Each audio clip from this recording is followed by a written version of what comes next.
Okay, so you've built your system. It's functional, maybe even live.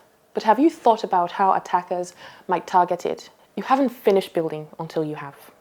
That's where what we call threat modeling comes in. Threat modeling helps you think like an attacker, so you can design security controls to block them before they even start. It basically helps you identify where your system is vulnerable and how attackers might exploit those weaknesses. It's about proactively mapping out threats rather than reacting to them when the damage is done. So here's the goal. You need to understand your system, identify potential attack vectors, and then implement security controls to close those gaps. What are the steps you can follow? Number one is to identify your assets and your entry points. This is why we ask startups that we work with for an asset inventory list. The first step is figuring out what you're protecting, your assets, and how an attacker might get to them. These are called your entry points. I would share an example. In a web app, your assets could be your user data, your APIs, or even sensitive configuration files. Entry points could be an open endpoint, a login page, or third-party integrations. If your application exposes an API endpoint for fetching user details, that's an entry point. If an attacker compromises it, they might gain unauthorized access to sensitive data. So my tip is use data flow diagrams to map out how data flows through your system and where the sensitive areas are. Tools like OWASP Threat Dragon can help you automate the process of visualizing and assessing these entry points. Next, use threat models like Stride.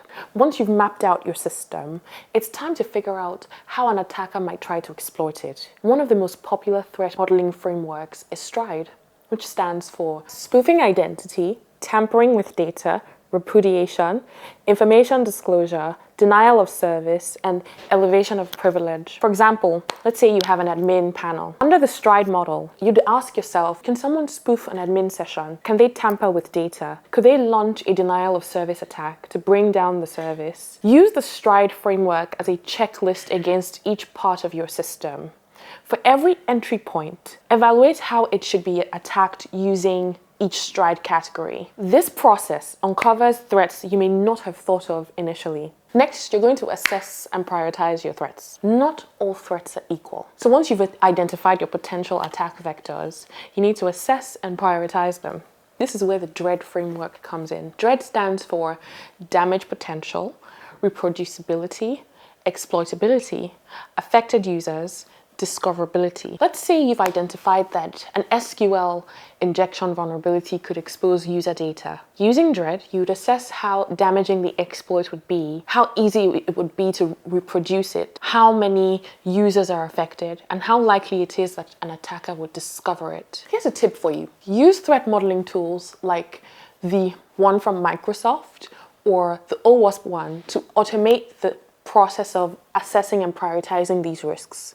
These tools will help you quantify the risks and visualize their impact. Next, you're going to mitigate and design defenses. When you identify and prioritize your threats, the next thing is to try to solve them. Each threat requires a different response to neutralize or reduce the risk. So here are some common mitigations that you can work with. One is spoofing. For spoofing, you could use multi-factor authentication or OAuth to validate identities. The next will be tampering.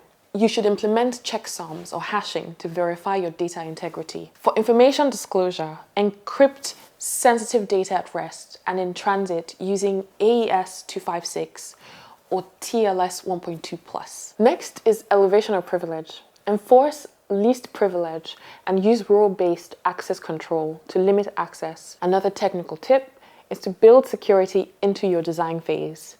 If you wait until deployment to start mitigating threats, you're already behind.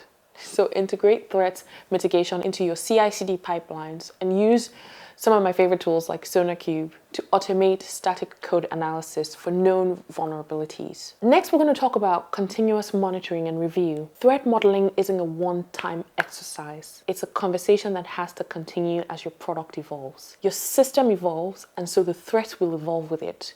Make sure to continuously monitor your system for emerging vulnerabilities and revisit your threat models regularly. As new features are added, you do new third-party integrations, reassess your system and identify new entry points that could be exploited. Use real-time monitoring tools like Datadog, CloudWatch by AWS to catch abnormal behavior early. Here's the thing, threat modeling helps you think like an attacker. You will proactively spot your weaknesses before they become actual vulnerabilities. By mapping out your assets, the different entry points, and using frameworks like Stride and Dread, and continuously reviewing and mitigating your threats, you can design a system that is resilient and can evolve with the threat landscape. And again, I know you will have questions. I'm waiting for you in the thread.